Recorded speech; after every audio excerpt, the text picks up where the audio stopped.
I told Fury 2 years ago that I was going to baptize him. This time around, he won't be able to get up. I'm going to knock him out. How do you think the last year served you compared to how the last year served him? I mean, it's day and night, you know. He had a cakewalk through the park. I was climbing the mountain because I am the king. I'm the emperor of the heavyweight division. And I'm showing these guys why I am who I am. I've took no shortcuts. After the Olympics, I still had to start at the very bottom in club shows and work my way to where I am now.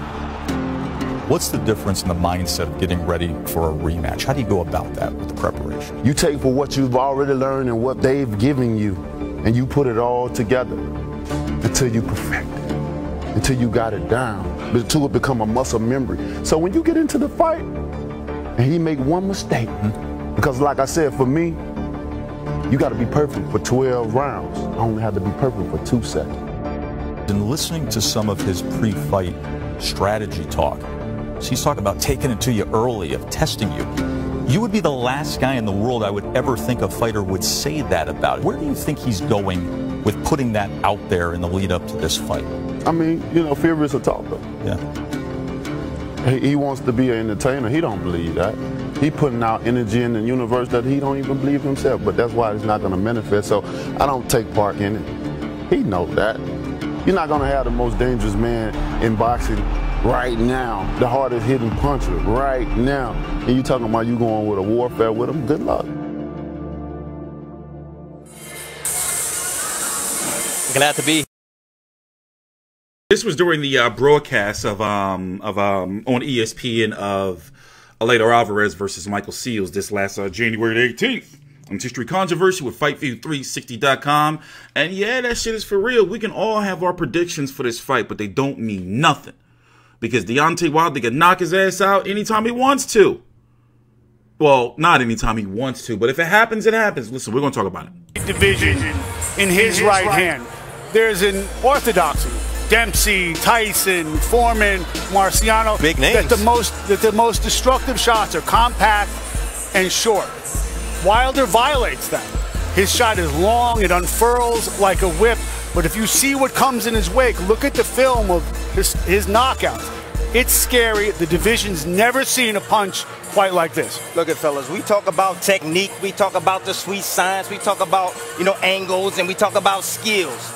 But I have to say, looking back on my career, I had some skills, but I lack punching power. But if I had a choice between having all the skills in the world or having that bomb, that grenade that Deontay Wilder has, bomb squad! Give me that power, baby, because let me tell you something. He said it best. All he has to be is great for 2 seconds. And Tyson Fury has to be ready and be set 36 minutes. Imagine that kind of punch with you.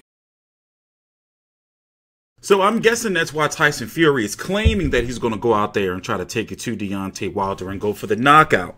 In my opinion, fuck it, go for it. Because if he catches you going down anyway, and look what happened with the cards. Like I said, even with the 2 knockdowns, my personal opinion, I had Deontay Wilder losing and Tyson Fury winning with those 2 knockdowns.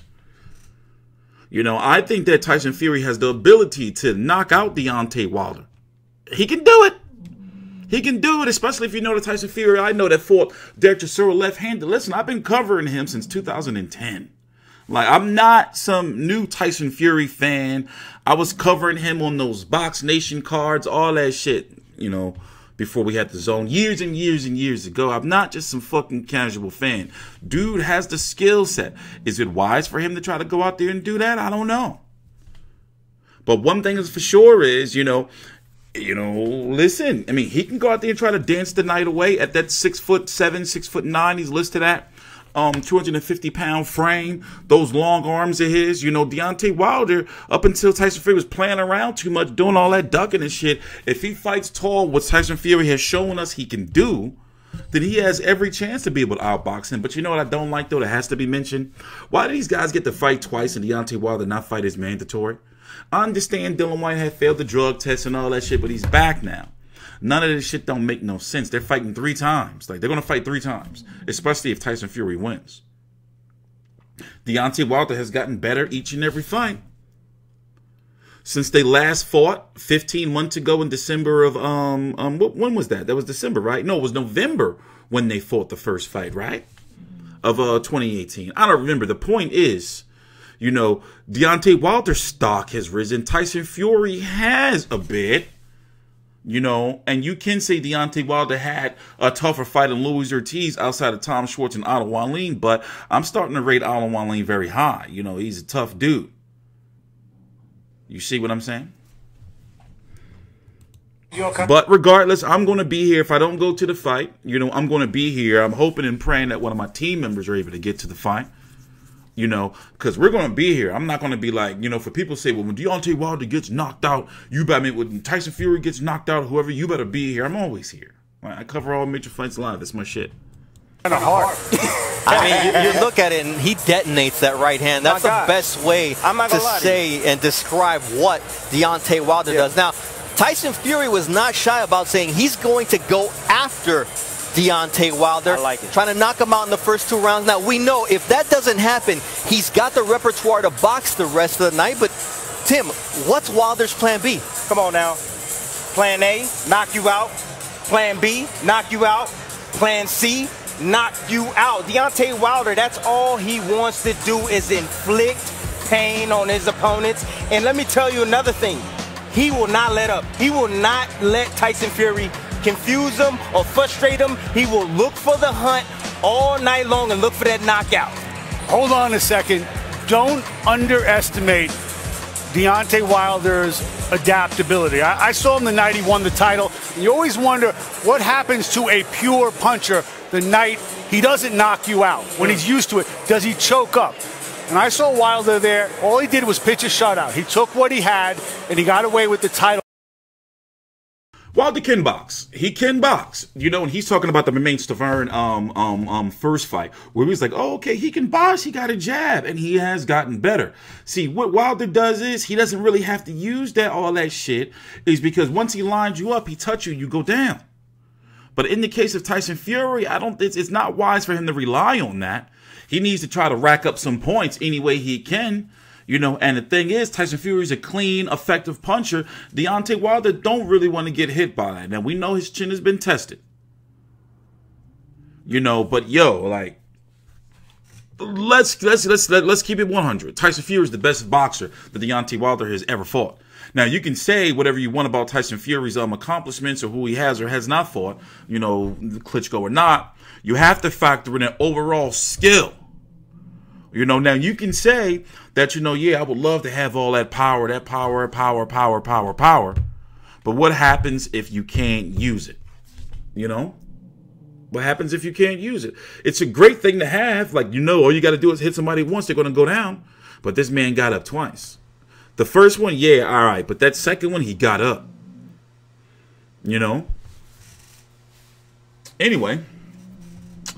I'm T Street Controversy with FightView360.com. Let's see if they talk to Fury. Do they talk to Fury on this?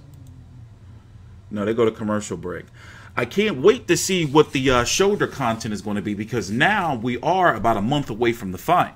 You know, it's, what is it, the 20th? January the 20th, 2019. The fight's on February the 22nd on Fox Sports and ESPN Plus pay-per-view at $79.99. $5 increase over the last couple of weeks. When it was first listed on this same website, it was $74.99. We did the video. So far, the undercard, although not confirmed, is looking like the Prince, Charles Martin, biggest fight against Adam Kownacki, and most importantly, that title fight against, where he lost his title to Anthony Joshua, versus Gerald Washington, who lost to Adam Kownacki and got windmilled by Deontay Wilder. And then Emmanuel Navarrete, WBO 122-pound champion, versus Gio Santissima. I forgot how to pronounce his name. And you should think that these fighters are guaranteed so much money that the undercard wasn't going to be like something super major anyway. You know, with all the shit that's got to go into broadcasting and all that. So it is what it is. This is the fight that people are going to be there to see. But what I'm waiting for is, I like how ESPN had that little shit with Deontay Wilder. I'm thinking that that's just a little segment that Joe Tessitore just did. That little segment right there, that's the only thing they showed. So I'm wondering if there's a 30-minute or 40-minute or hour version of that. Also, I want to see PBC face-to-face with Brian Campbell. You know, with Deontay Wilder and Tyson Fury. We're a month away from the fight. They got to start rolling out this content. Remember all that shit they was talking about, how like, well, with ESPN and Fox back and this fight's going to do all this. Where that shit at? Where's the content at? Come on, man. I mean to break your balls. Where's the content? You know? I'm T-Street Controversy with FightView360.com. Please subscribe. Of the heavyweight champion after 10 title defenses. Coming up next, it's